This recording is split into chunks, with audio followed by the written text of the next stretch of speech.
Selamat datang di channel Relevan Hati. Selamat menonton. Assalamualaikum warahmatullahi wabarakatuh. Innal hamdalillah wassalatu wassalamu ala Rasulillah wa ala alihi wa sahbihi wa man tabi'ahum bi ihsan ila yaumil qiyamah.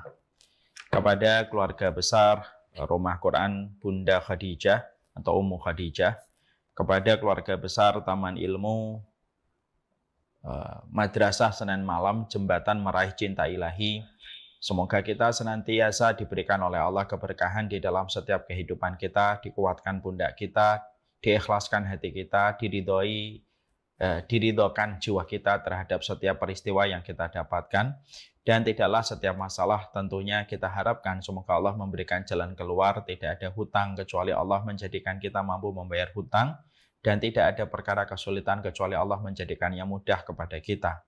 Kita tentunya juga berdoa semoga setiap keluarga yang renggang, maka rukun kembali dan harmonis kembali. Kepada setiap anak yang sedang menyimpan dendam kepada bapak dan ibunya, semoga diluruhkan benci pada hatinya untuk senantiasa tetap mencintai bapak dan ibunya. Kepada setiap bapak dan ibu yang hari ini terkadang putus harapan bagaimana mendidik anak dan membesarkan anak, semoga kita tetap yakin bahwasanya mendidik anak tidak ada yang kita harapkan kecuali pahala akhirat. Karena kalau kita mengharapkan pahala di dunia, tentunya terkadang kita sering kecewa dengan harapan yang tidak sesuai dengan ekspektasi. Inilah yang menjadikan kita berdoa kepada Allah, karena sesungguhnya kalau kita masih bisa berdoa, masih ada tempat untuk bersujud, masih ada tempat bagi kita mengadu kepada Allah pada sepertiga malam, maka tidak ada yang membuat kita kecewa, karena setiap apapun episode kehidupan kita selalu masih ada harapan. Amin insyaallah. Alhamdulillah, tentunya kita bersyukur sebagai bagian dari manifestasi kualitas kehidupan kita, karena kualitas kehidupan kita ketika kita memberikan kesyukuran. Syukur itu bukanlah anjuran, syukur itu bukanlah himbauan, tetapi syukur itu merupakan sebuah kewajiban. Kewajiban untuk si kaya, kewajiban pula untuk si miskin, kewajiban yang diberikan kemudahan, ataupun kewajiban bagi mereka yang sedang diuji dengan setiap kesulitan. Tentunya yang paling kita syukuri adalah kenikmatan ilmu. Kenikmatan para santriwati yang hari ini sedang berjibaku menghafalkan Al-Quran. Kenikmatan kita yang duduk membahas tentang setiap untaian sabda Rasulullah SAW. Karena kenikmatan ilmu bisa menjadikan kita menghadapi setiap ujian yang kita hadapi dan setiap ujian yang kita dapatkan. Coba kita bayangkan, kalau kehidupan kita tidak punya ilmu, bagaimana kita bisa menyelesaikan setiap ujian yang kita dapatkan dan kita peroleh kalau kita tidak memiliki ilmu? Apakah kita tidak merenungkan kalau kita dulu waktu SMP, waktu SMA, besok ada ujian, ternyata malamnya kita ketiduran, tidak sempat belajar. Pagi harinya kita terburu-buru datang ke sekolahan. Dan tadi malam karena kita mungkin ketiduran tidak sempat belajar, ketika lembar ujian dibagikan oleh seorang guru, kita berkeringat dingin, kita bingung, kita pusing. Karena kita tahu bahwasanya semua pertanyaan pada lembar ujian yang dibagikan kepada kita tidak ada satupun soal yang mampu kita jawab. Karena malamnya betul-betul kita tidak belajar, blank. Kita tidak bisa menjawab satu persatu soal yang ada di depan kita pada meja ketika kita mengerjakan soal. Maka akhirnya kita khawatir nilai kita jeblok, kita juga nanti khawatir ketika pembagian report. Kalaulah kita ternyata menghadapi ujian pada lembar yang kita dapatkan dari guru kita, pada saat malamnya kita tidak belajar dan tidak punya ilmu, akhirnya kita tidak mampu menjawab setiap ujian yang kita hadapi di kelas kita, dan kita berada pada kecemasan ketika kita tidak bisa naik kelas. Coba bayangkan kalau hidup kita ini tidak ada ilmunya. Gimana kita bisa menjawab setiap ujian yang kita dapatkan? Padahal panggung di dunia ini disebut dengan panggung ujian. Bagaimana kita bisa menjawab setiap ujian yang kita hadapi kalau kita tidak memiliki ilmu? Makanya kita bersyukur bahwasanya Quran yang sedang kita jadikan sebagai jalan perjuangan kita untuk kita hafal. Kajian-kajian ilmu yang kita tempuh pada dasarnya itu memberikan kepada kita sebuah ilmu supaya kita merasakan ketenangan pada setiap ujian yang kita hadapi. Karena kita tahu bagaimana menghadapi setiap ujian itu ketika mendapatkan ilmu yang berkah. Inilah yang menjadikan kita bersyukur. Tidak setiap orang diberikan kenikmatan ilmu. Kenikmatan harta dibagi rata kepada setiap orang. Tapi kenikmatan ilmu hanya Allah berikan kepada hamba yang Allah kehendaki, Salah satu tujuannya adalah supaya kita bisa menjawab pertanyaan di dalam setiap ujian yang kita hadapi di dalam kehidupan. Seorang suami kalau menghadapi ujian pada kehidupan istrinya, dia tahu apa yang harus dilakukan. Seorang istri kalau dia mendapati ujian pada suaminya, dia tahu apa yang harus dilakukan. Seorang bapak dan ibu kalau menghadapi ujian pada anaknya, dia tahu apa yang harus dilakukan. Ilmu adalah kekuatan bagi kita menjawab setiap ujian yang kita hadapi dan kita dapatkan. Semoga Allah menambahkan kita ilmu, semoga Allah menjaga kita dari kebodohan, semoga Allah menjadikan kita mengetahui yang baik dan mengetahui yang benar. Dan kalau kita sudah mendapatkan itu pada proses kehidupan kita, tidak ada yang paling kita syukuri kecuali hanya kepada Allah semata. Amin insyaallah. Seluruh santriwati dan seluruh para penuntut ilmu yang hadir pada kesempatan hari ini. Ada satu fenomena yang sedang melanda dan hangat pada kehidupan masyarakat, yaitu tentang sebuah film yang berjudul Ipar Adalah Maut. Ya, saya tidak tahu film itu bagaimana dan saya tidak melihatnya, tapi saya mengetahui bahwasanya ini sempat booming dan akhirnya menjadi pembicaraan di media sosial. Padahal ketika kita mengetahui tentang film itu bercerita tentang ipar itu adalah maut. Ini sebenarnya merupakan sabda Rasulullah SAW. Ketika Nabi menyampaikan kepada kita dalam salah satu sabdanya yang sahih, Alhambu mautun. Sesungguhnya ipar itu adalah maut. Nabi ketika mengatakan ipar itu adalah maut karena bisa jadi cinta terlarang itu akan tumbuh pada hati seorang wanita dan laki-laki terhadap kakak ataupun adik iparnya. Dan ketika Nabi menyampaikan tentang sabda itu, maka sesungguhnya itu merupakan sebuah rambu-rambu dari baginda Nabi, supaya kehidupan kita tidak perlu mengalami banyak benturan kalau kita setia dan jujur mengikuti apa yang disabdakan Nabi.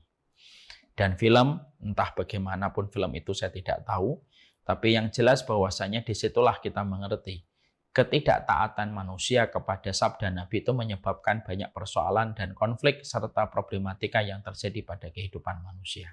Itu yang kita harus dapatkan. Padahal kalau kita baru membahas tentang ipar adalah maut itu baru satu hadis. Padahal hadis yang disampaikan Nabi itu ada ribuan. Yang mana tidaklah kita diperintahkan untuk mengikuti Rasulullah, untuk menyempurnakan iman kita kepada Allah. Maka ketika kita tidak mengikuti sabda Rasulullah, hadis Nabi, maka yang rugi bukan Allah, yang rugi bukan Nabi Muhammad SAW, tapi kerugian itu pasti akan menimpa kepada kita kalau petunjuk pada kehidupan kita, kompasnya itu tidak mengarah tepat kepada apa yang ditinggalkan dan diajarkan oleh Nabi pada kehidupan kita. Baru persoalan ipar saja ketika tidak kita waspadai dan kita tidak mengambil perkataan Nabi bahwasanya ipar itu adalah maut, alhammu mautun, menyebabkan berantakan satu keluarga, berantakan apa yang sudah tertata, hanya karena tidak mau untuk mengambil hadis Nabi sebagai petunjuk pada kehidupan. Kita contohnya, kita ini kalau terlalu banyak begadang setiap malam, ketika Nabi sudah mengatakan kepada kita bahwasanya dalam perbuatan Nabi itu yakrahul hadis ba'dal isya. Nabi itu tidak suka ngobrol habis isya. Lalu manusia menentang kebiasaan Nabi ketika kebiasaan Nabi itu habis isya itu selalu disiplin dalam tidur, istirahat. Habis isya Rasulullah disiplin, tidur awal. Dan tidak ada yang membuat Nabi berubah dari kebiasaan itu kecuali adalah urusan tentang masalah besar yang terjadi. Selain itu Nabi selalu disiplin habis isya tidur. Kita ternyata mencoba untuk berlawanan dengan kebiasaan Nabi. Kita tidurnya malam terus, apa yang terjadi? Maka para tenaga medis, para dokter akan mengatakan kepada kita, terkadang penyakit berat itu datang kepada kita karena kebiasaan kita tidur terlalu malam ketika kita senantiasa begadang.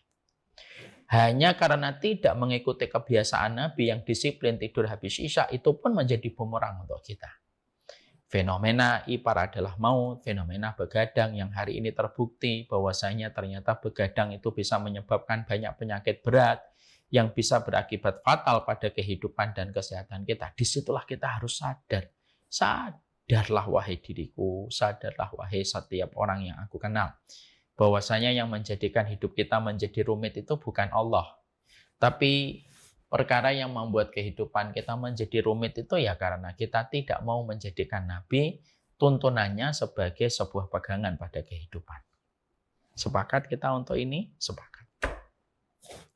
Maka inilah yang menjadikan akhirnya kita paham bahwasanya tidak ada penyesalan yang paling besar yang dirasakan manusia nanti ketika mereka di akhirat itu penyesalannya apa? Ketika mereka menyadari tidak mengikuti Nabi itu bukan hanya berantakan di dunia, tapi tidak mengikuti Nabi itu menyebabkan kecelakaan besar pada kehidupan di akhirat. Makanya kalau kita mendapati pada surat Al-Furqan Allah berfirman wa yauma ya'udzu dzalimu 'ala yadayhi yaqulu ya laitani takhattu ma'ar rasuli sabila. Makanya kita menjumpai apa yang disabdakan, apa yang difirmankan oleh Allah di dalam surat Al-Furqan. Orang-orang zalim pada waktu nanti hari kiamat ketika mereka di neraka, mereka menggigit jari jemari mereka dan berkata, ya laitani takhattu ma'ar rasuli sabila. Mereka berkata, ya Allah, cobalah dulu aku mengikuti Rasulullah sebagai jalan hidupku. Kenapa yang disebutkan adalah penyesalan ketika menyebutkan tidak mengikuti Rasulullah itu menjadi penyesalan yang disebutkan para penduduk neraka? Karena penyesalan yang paling besar itu adalah kerusakan di akhirat itu ketika kita tidak mengikuti Rasul. Paham ya sekarang? Jadi mengikuti Rasulullah menjadi panduan pada kehidupan kita. Profitnya, keuntungannya tidak kembali kepada siapapun, tetapi justru kembalinya hanya kembali kepada kita. Sehingga ketika itu kembali kepada kita, itulah yang menjadikan kita harus semakin menyadarkan hati kita, semakin mengekang hawa nafsu kita, semakin membebaskan kebodohan kita. Sudahlah, jangan terus bodoh. Sudahlah, jangan ngikutin nafsu. Mungkin hari ini enak ngikutin nafsu, tapi besok kamu harus membayar satu persatu perkara-perkara yang sering kamu ikuti dari jalan nafsu. Karena apa? Meninggalkan jalan Rasulullah itu pasti disebabkan karena mengikuti nafsu ataupun karena kebodohan. Makanya kita mendapati Allah juga berfirman kembali di dalam surat An-Nur. Ketika Allah itu menyampaikan kepada kita di dalam surat An-Nur ayat 63. Falyahdharil ladzina yukhalifuna an amrihi an tusibahum fitnah aw yusibahum adzabun alim. Hendaklah kalian mereka itu waspada. Kalau mereka sampai menyimpang dari jalan Nabi Shallallahu Alaihi Wasallam, mereka akan mendapatkan fitnah. Mereka akan mendapatkan fitnah pada kehidupan di dunia dan mendapatkan musibah, akan mendapatkan adab yang pedih di akhirat. Apa itu fitnah? Cobaan. Cobaan itu karena kita tidak mau mengikuti Rasul. Berapa banyak orang yang mereka terlilit hutang riba, hari ini mereka menyesal terus. Hanya karena mereka tidak mau mengikuti Rasul. Bahwasanya riba itu merusak dan riba itu mengundang permusuhan dari Allah. Berapa banyak orang hari ini tidak mau mengikuti Rasul supaya tidak berduaan di dalam pacaran. Mereka nangis. Ada yang hamil, ada yang diaborsi dengan rasa sakit yang tidak sepadan dengan rasa nikmatnya. Belum lagi ditinggalkan oleh orang yang menodainya. Belum lagi terkadang dibunuh ketika pacarnya itu kalut. Dan sederet masalah. Itu bukan karena Allah yang salah. Kamu yang salah tidak ngikutin sunnah Rasulullah. Kita menjumpai ada orang sudah dikatakan dalam sunnah Rasulullah jangan dolim. Karena dolim itu hutang. Dan dolim itu sebagaimana bandul. Apa yang kamu benturkan maka itu pula yang kamu nanti dapatkan. Dolim sama orang akhirnya kesulitan demi kesulitan kita dapatkan. Itulah yang disebut dengan fitnah di dunia. Belum lagi adab yang pedih dalam kehidupan di akhirat. Ngikutin Rasul itu bukan karena kita sok alim. Ngikutin Rasul itu bukan karena kita sok suci. Mengikuti Rasulullah itu bukan karena kita ingin sok kenabian. Enggak. Tapi mengikuti Rasulullah itu karena ini adalah jalan kehidupan. Supaya kita tidak banyak berjumpa dengan banyak problem kehidupan kita. Karena apapun yang menyimpang dari jalan Nabi pasti mengundang setiap problem yang hadir pada kehidupan kita. Cukuplah kamu belajar dari apa yang sedang viral hari ini. Hanya karena tidak mau mendengar Nabi yang sudah mengatakan ipar adalah maut, kita mendapati keluarga berantakan gara-gara masalah yang sebenarnya sudah disikapi oleh Nabi dengan sebuah kewaspadaan. Inilah yang menjadikan kita membahas tentang qawaid nabawiyah.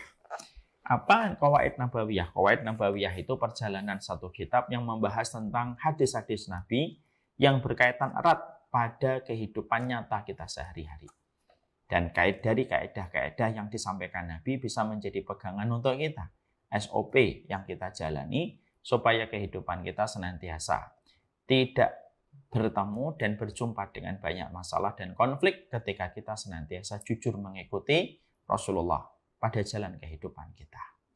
Siapapun yang mengikuti Rasulullah, maka dia akan mengetahui lebih cepat apa itu sebab kerusakan dan apa sebab manfaat. Dan siapapun yang bodoh terhadap Nabi, maka dia akan terlambat untuk mengetahui sebab manfaat dan sebab kerusakan pada jalur kehidupannya. Semoga Allah memberkahi kita. Kita kemarin membahas bahwasannya kita membahas kaidah dari hadis yang ketujuh, al-arwahu junudum mujannadah. Sebuah riwayat yang disampaikan dalam riwayat Abu Hurairah dan diriwayatkan dan ditakhris oleh Imam Muslim. Dan ini kedudukannya dan posisinya merupakan hadis yang sahih. Di sini kita telah membahas bahwasannya Rasulullah SAW itu memotret bahwasannya pada karakteristik kehidupan itu ada satu hal yang dipotret. Dan ini membuktikan kepada kita bahwasanya Nabi adalah seorang Nabi dan Rasul. Beliau bukan seorang psikolog, tapi setiap sabdanya itu berkesesuaian dengan masalah kejiwaan manusia dan psikologi manusia. Nabi itu bukan dokter, tetapi sabdanya dan pola hidupnya Nabi berkesesuaian dengan pola kehidupan sehat pada kehidupan secara medis. Nabi juga bukan orang yang lahir dari keluarga komandan perang, tapi Nabi mengetahui strategi perang. Sekali lagi menunjukkan kepada kita bahwasanya Nabi betul-betul seorang Rasul, bahwasanya setiap ilmu yang datang kepada beliau betul-betul merupakan wahyu yang datang dari Allah, untuk menunjukkan bahwasanya Nabi tidaklah beliau berkata kecuali datang dari wahyu. Salah satu di antara keindahan sabdanya Nabi ketika Nabi berucap di depan Abu Hurairah, al-arwahu junudum mujannadah. Sesungguhnya ruhnya manusia, jiwanya manusia itu sebagaimana pasukan yang terlatih. Kalau dia berjumpa dengan pasukan-pasukan ruh yang senada dan seirama, mereka akan berkumpul dan mereka akan semakin mendekat. Dan ketika mereka menjumpai setiap ruh yang berbeda, mereka akan saling mengingkari dan tentunya saling menjauh. Kemarin kita sudah membahas pada pembahasan yang pertama hadis ini, bahwasanya hadis ini pertama selain menunjukkan betapa detailnya Nabi mengetahui tentang persoalan masalah kejiwaan dan psikologi, hadis ini sebenarnya memberitahukan kepada kita bahwasanya algoritma kehidupan kita itu ditentukan bagaimana dengan sifat dasar pada kehidupan kita. Sifat dasarnya kita, karakter jiwanya kita, itulah yang menentukan algoritma pada kehidupanmu. Kalau kamu seorang pezina, ya kamu nanti pasti akan bertemu dan berjumpa yang cocok dengan dirimu yang sebagai pezina. Ketika kamu peminum khamar, ya nanti circle kamu akan bertemu dengan mereka yang senantiasa minum khamar. Karena apa? Algoritma kehidupan manusia, algoritmanya itu dibentuk oleh Allah sesuai dengan kecondongan dan sifat karakter yang ada pada jiwa kita. Makanya kita tidak salah kalau Allah menyampaikan di dalam ayatnya, bahwasanya di dalam surat An-Nur ayat yang ke-26, al-khabisatu lil khabisin wal khabisuna lil khabisat wat thayyibatu lit thayyibin wat thayyibuna lit thayyibat. Yaitu wanita yang buruk tentunya untuk laki-laki yang buruk, dan laki-laki yang buruk tentunya untuk wanita yang buruk. Dan sesungguhnya perempuan yang baik untuk laki-laki yang baik, dan sesungguhnya pula perempuan yang baik akan dipertemukan dengan laki-laki yang baik. Surat An-Nur 26 sudah kita bahas, itu berarti menunjukkan kepada kita bahwasanya apa yang kita temukan pada kualitas kehidupan kita ataupun meredupnya kehidupan kita, itu pertama kali ditentukan dengan basic diri kita. Kalau basicmu memang suka malas-malasan, ya ketemu dengan circle yang malas-malasan. Kalau basic yang kamu miliki adalah game, ya kamu akan ketemu dengan circle yang tidak jauh dari kebiasaan dirimu untuk nge-game. Dan itulah yang menjadikan kita harus mengerti. Disitulah kehidupan kita akan berwarna sesuai dengan warna yang ada pada hati dan kebiasaan pada jiwa kita. Hati-hati memiliki sebuah tabiat pada jiwa kita. Karena tabiat jiwamu dan karaktermu persis. Tabiat dan karakter jiwamu nanti akan berjumpa dengan tabiat dan karakter jiwa yang sama sesuai dengan apa yang menjadi kebiasaanmu. Itu yang harus menjadi perhatian dari kita. Maka disinilah kita mendapatkan disinilah kita akan mendapati bahwasanya apa yang disampaikan oleh Imam Malik. Imam Malik mengatakan an-nasu ashkalu ka'ajnasit tair al-hammam al-hammam. Sesungguhnya manusia itu ya sebagaimana burung. Burung merpati akan ketemu dengan burung merpati. Ya, burung gagak akan ketemu dengan burung gagak. Burung pemakan bangkai akan ketemu dengan burung pemakan bangkai. Burung cendrawasih akan ketemu dengan barang cendrawasih. Sama, pada dasarnya manusia itu memiliki karakteristik bagaimana kehidupan mereka itu pada jenis jiwa mereka sama dengan kebiasaannya burung. Imam Malik menyampaikan kepada kita perkataan ini supaya mempertegas kepada kita apa yang disabdakan Nabi di dalam hadis yang diriwayatkan dari Abu Hurairah yang yang dikeluarkan oleh Imam Muslim. Sekarang pada pembahasan yang kedua. Maka sesungguhnya pada pembahasan yang kedua, kita lalu akan mencoba untuk memperhatikan bahwasanya hadis ini al-arwahu junudum mujannadah, pada apa yang kita dapatkan dari lisan Rasulullah itu, poin yang pertama yang penting adalah disitulah setiap manusia ketika membaca hadis ini dan membaca sabda ini, maka mereka itu betul-betul harus memposisikan dirinya untuk terus melejitkan hal-hal positif yang ada pada jiwanya dan bagaimana dia mengasah terus kejiwaannya dengan sifat-sifat yang positif, mempush dan mengupgrading bagaimana karakternya di dalam kehidupan supaya dia tidak terkubur dengan berbagai macam perkara negatif yang ada pada hidupnya. Karena siapapun ketika dia tahu bahwasanya nanti dia akan bertemu dengan apa yang menjadi basic warna pada jiwanya, tentunya orang yang berakal akan mengambil sebuah sikap. Berarti saya yang harus mengasah jiwa saya, terasahnya jiwa saya akan ketemu dengan mereka yang terasah jiwanya. Ya, itu yang harus kita lakukan. Sehingga akhirnya menjadikan seseorang itu senantiasa apa? Pada hadis ini tidak bicara tentang siapa yang nanti kita akan temui. Jangan itu dulu. Jangan itu dulu. Zidan, ambil saya minum. Tapi hadis ini memberikan kepada kita adalah sebuah point of view-nya itu apa? Upgrading jiwamu. Bagaimana karakter jiwamu dan basic sifat karaktermu itu memiliki sebuah sikap yang istimewa dan baik. Karena ketika kamu sudah berusaha untuk meningkatkan dan mengupgrading kualitas jiwamu dan kebiasaan hidupmu, maka itulah yang akan kamu temukan dan itulah yang akan kamu peroleh pada kehidupan.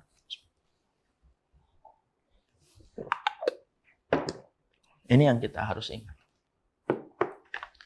Sehingga akhirnya siapapun yang jujur membaca tentang riwayat ini, Rasulullah itu sedang mengkondisikan kita supaya kita senantiasa memiliki karakter jiwa yang betul-betul istimewa. Karakter jiwa kita harus sebagaimana emas. Bagaimana kita mendapati emas? Emas itu ditempatkan di mana saja itu ya emas. Coba kalau kita lihat emas. Emas itu kalau ditaruh di selokan tetap menjadi emas. Ditaruh di tempat kotoran tetap menjadi emas. Dan kalaupun di tempat yang paling kotor sekalipun orang tetap berebut untuk mengambil emas itu. Itulah emas. Dia tidak pernah berubah. Dibakar tidak berkurang, dibakar tidak pernah menjadi abu. Beda dengan kayu, ketika dibakar menjadi abu. Kalau kamu sudah menjadi emas, kamu tidak mungkin ditempatkan bersama dengan kuningan. Ya atau tidak? Kalau kamu sudah jadi emas, kamu tidak mungkin ditempatkan bersama dengan tembaga. Karena harganya berbeda. Bahkan kalau kamu itu menjadi emas, kamu tidak akan mungkin ditempatkan di antara perak. Karena perak dengan emas itu harganya beda. 1 gram perak itu 70, 1 gram emas sekarang 1 juta. Maka disitulah kita paham kenapa Nabi selalu mengumpamakan orang mukmin itu dengan banyak sifat-sifat yang positif. Jadilah sebagaimana emas, Jadilah sebagaimana pohon kurma.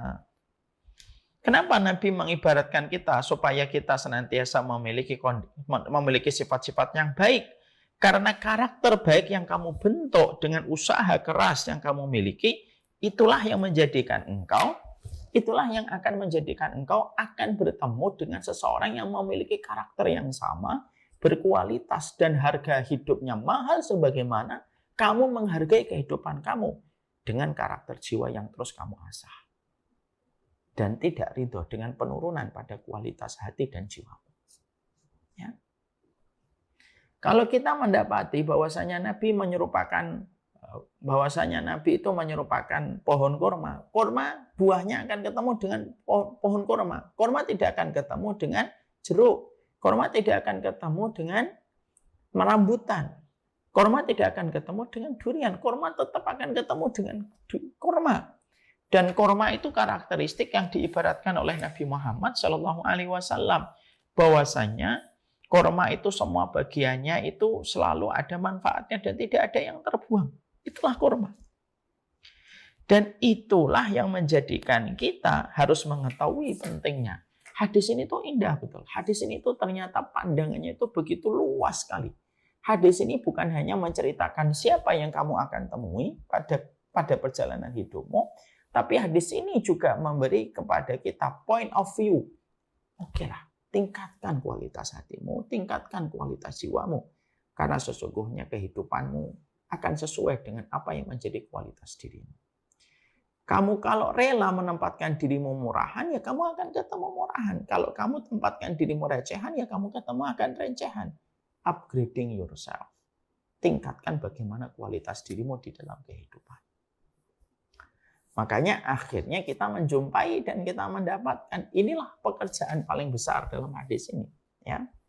Bahwasanya orang-orang yang beriman itu mereka senantiasa selalu mengupgrading diri mereka setiap waktu. Ya. Karena dengan kita memperbaiki kebaikan di dalam kehidupan kita, maka sesungguhnya perbaikan demi perbaikan kita akan jumpai sesuai dengan apa yang kita lakukan. Ketika kita mencoba untuk memperbaiki pada kehidupan kita. Nah, inilah yang penting.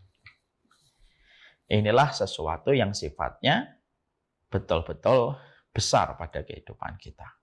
Makanya kalau saya ingat ya, hadis Nabi itu yang memisalkan jiwanya orang mukmin itu kalau saya tidak salah setidaknya ada 3 Nabi itu menyerupakan kehidupan orang mukmin. Pertama, orang mukmin itu sebagaimana emas. Yang kedua, sebagaimana pohon kurma. Yang ketiga, orang mukmin itu diibaratkan sebagaimana lebah. Itu aja 3 pilihannya. Kalau kamu lebah, ya ketemunya dengan lebah. Lebah itu kotorannya bisa mendatangkan rezeki loh. Itu lebah. Kok padahal itu kotorannya. Berapa banyak keluarga muslim tercukupi kebutuhannya dari semua kebutuhan harian yang dia miliki ketika mereka menjual madu. Padahal madu itu notabene adalah apa yang dikeluarkan oleh lebah dari perutnya. Kebiasaan mengambil yang baik, tidak mematahkan setiap dia hinggap, itu ketika mengeluarkan menjadikan apa yang dikeluarkan menjadi sumber rezeki dan sumber karunia bagi orang lain. Itulah lebah.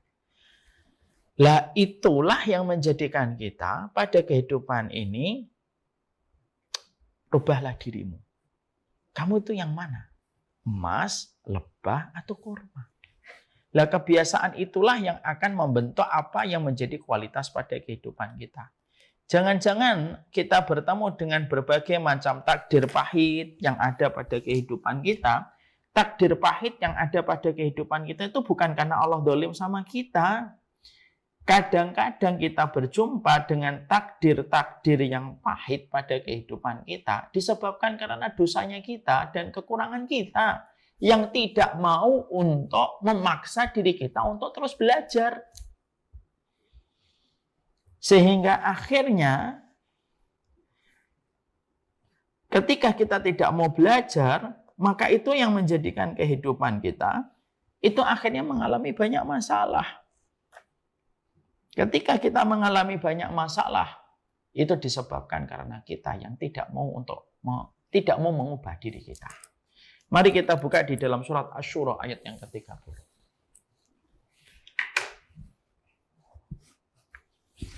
Di dalam surat Asy-Syura ayat yang ke-30 Allah berfirman kepada kita, "Wa ma asabakum min musibatin fabima kasabat aydikum wa ya'fu an katsir." Allah menyampaikan pada surat Asy-Syura ayat yang ke-30, apa saja musibah yang menimpa kepada dirimu, fabima kasabat aydikum, itu karena apa yang kalian perbuat sendiri.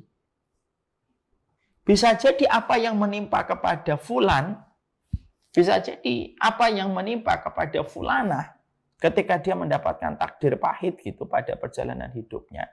Itu bukan karena Allah yang dolim kepadanya. Dia sendiri yang tidak mau mengubah dirinya, akhirnya bertemu dengan apa yang menjadi cermin kualitas jiwanya. Karena apa yang akan kita temukan pada kehidupan kita itu cermin kualitas pada diri kita. Makanya manusia kadang-kadang, kenapa kok saya nikahnya sama pezina? Ya karena kamu juga pezina kan? Bukan karena ketika akhirnya kamu nikah dengan pezina lalu merasakan banyak masalah. Mungkin istrimu, mungkin suamimu akhirnya berzina lagi dengan orang lain sebagaimana dulu berzina dengan dirimu. Bukan karena Allah yang salah memberi takdir. Ketika Allah itu membencimu, enggak. Kamu yang membenci pada kualitas hidupmu. Hidupmu hanya untuk menyenang-nyenangkan itu nafsumu. Akhirnya apa yang kamu temukan pada perjalanan hidupmu dari apa yang kamu bentuk pada hatimu, jiwamu, dan bagaimana kamu senantiasa mengikuti nafsumu. Ya, itu. Sehingga dari kata sabda Rasulullah al-warwahu junudun mujannadah, para ulama lalu mengatakan itu ada beberapa poin yang menjadi poin penting. Pertama, berubahlah. Karena perubahan itulah yang akan menjadikan engkau akan mendapatkan kebaikan pada setiap perubahan yang kamu lakukan. Makanya ada ayat innallaha la yughayyiru ma biqaumin hatta yughayyiru ma bi anfusihim. Allah tidak akan mengubah satu kaum kecuali kaum itu mengubah dirinya sendiri dulu. Baru nanti ada perubahan. Kenapa? Itu sifat keadilan Allah. Kalau Allah memberikan kebaikan pada manusia karena mereka tidak berubah, maka sesungguhnya keadilan Allah hilang. Ada yang mau berubah dengan yang tidak mau berubah sama-sama mendapatkan perubahan. No, Allah tidak mengatakan itu.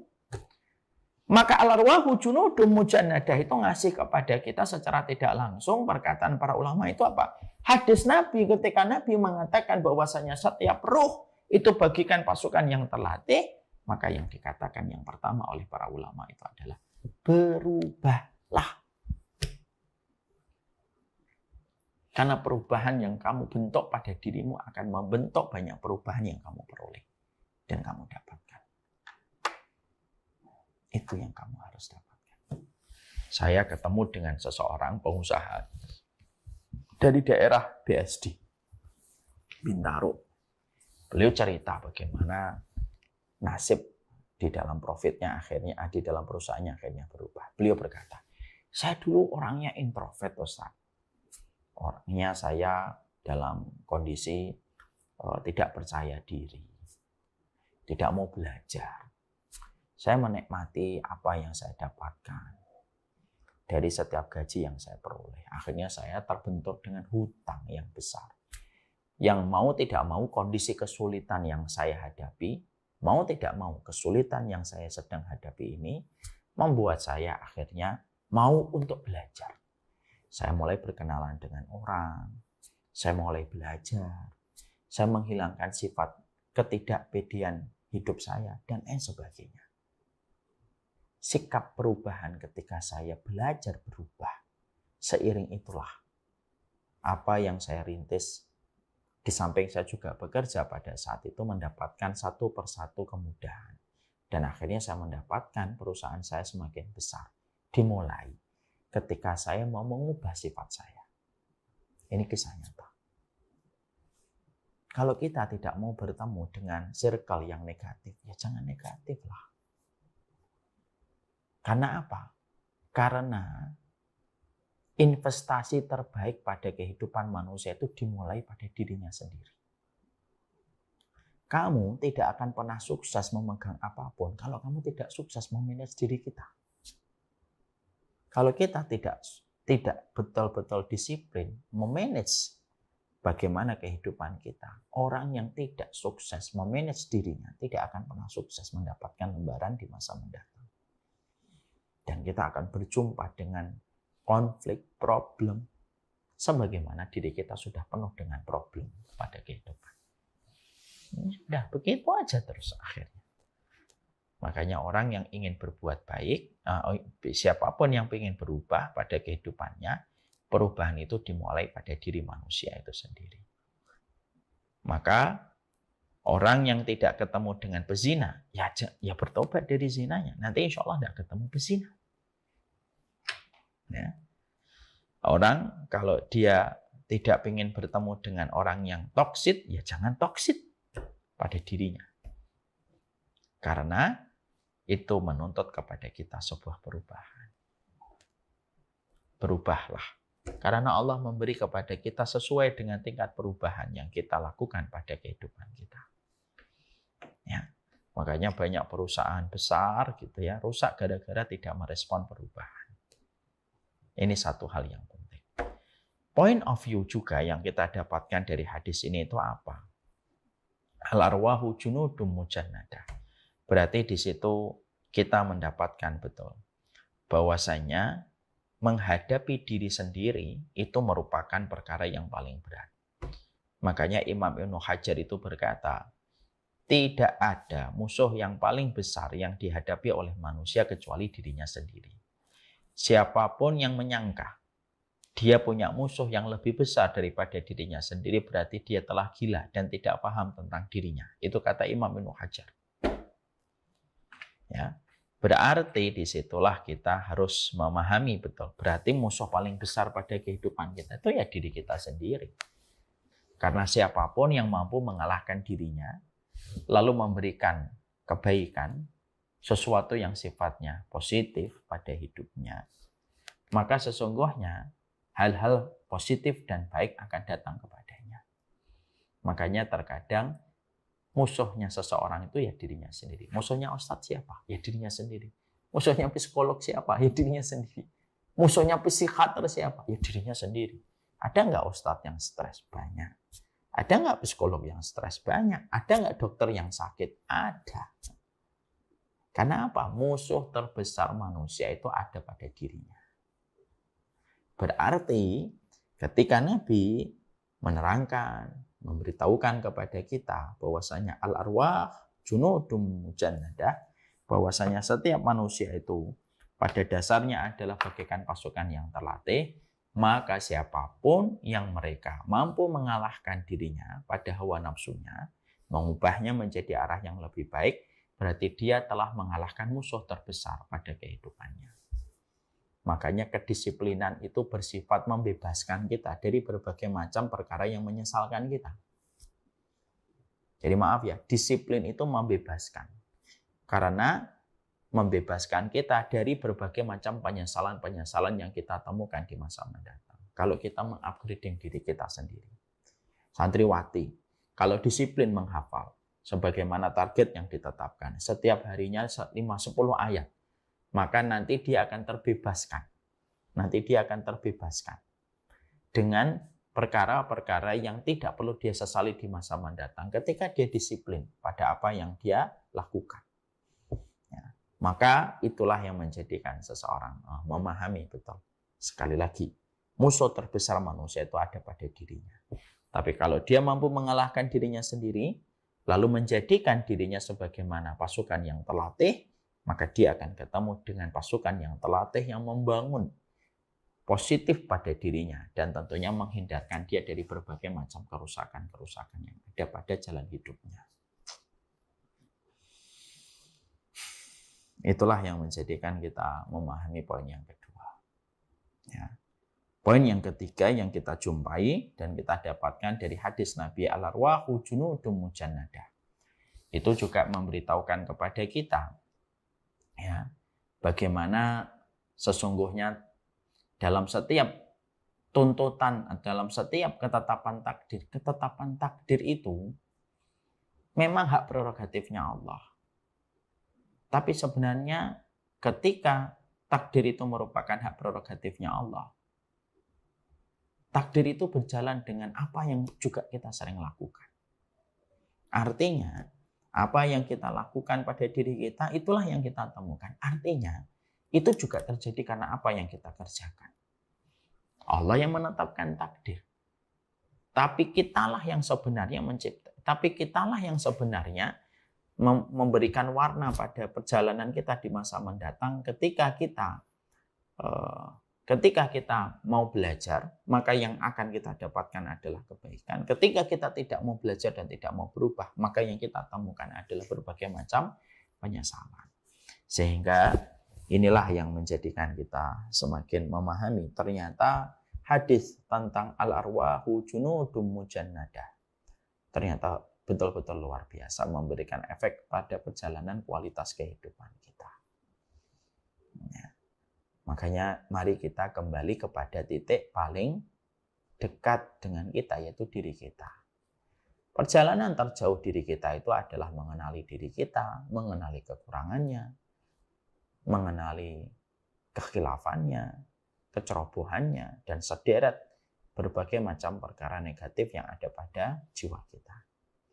Siapapun yang telah mengenali dirinya, lalu dia mencoba memperbaiki, maka dia telah memperbaiki apa yang akan ada pada kehidupan masa mendatang.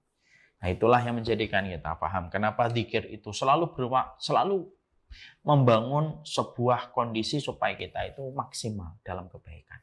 Kita berlindung diri dari kemalasan. Kita juga di dalam zikir mengucapkan Allahumma inni a'udzubika minal kasali. Kita berlindung diri untuk tidak mendolimi orang, menyulitkan orang. Kita juga di dalam zikir berdoa semoga kita senantiasa memiliki hati yang sabar. Semuanya itu bertujuan supaya kita mampu untuk menempa jiwa kita kepada tempaan yang baik. Ketika kita menempa jiwa kita pada tempaan yang baik, yang berkualitas, itulah yang akan menjadikan diri kita mendapatkan kebaikan hidup sesuai dengan apa yang kita lakukan ketika memanage kehidupan kita. Jangan pernah lelah untuk memperbaiki kehidupan kebiasaan kita. Jangan pernah bosan untuk memperbaiki kualitas karakter pada jiwa kita. Nah, karena itu merupakan jalan paling mudah untuk menghindarkan kita dari berbagai macam kesulitan-kesulitan di masa mendatang. Itu jalan yang paling mudah. Ya. Maka bersamalah dengan kafilah orang-orang yang baik. Ketika kita pengen baik, pasti ketemu dengan kafilah orang-orang yang baik. Nah, ketika kita terus memperbaiki kehidupan malam kita akan terus ketemu dengan orang-orang yang memperbaiki kehidupan malamnya.